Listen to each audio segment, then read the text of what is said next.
Salut! Aici, în filmuleț, avem un puiet de Paulonia tomentosa. L-am plantat anul trecut, la sfârșitul lunii iulie. Acum am reușit să ajung la el. Au dat lăstari din toate nodurile de unde au fost frunze anul trecut și acum trebuie să-l tăiem de jos. Cel mai de jos mugure este ăsta și cred că o să-l păstrăm. Restul ce e în sus o să tăiem. De aici în vârf. Ăsta de aici în sus este uscat. Vedem? Nu mai dă nimic în el. Și acum, de jos de aici, vedem cum ne încadrăm să nu...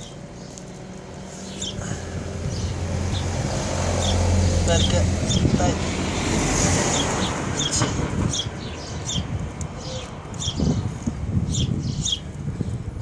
Drumul e plin de zeamă. Gata, perfect. Asta e tot. Și în partea asta aici.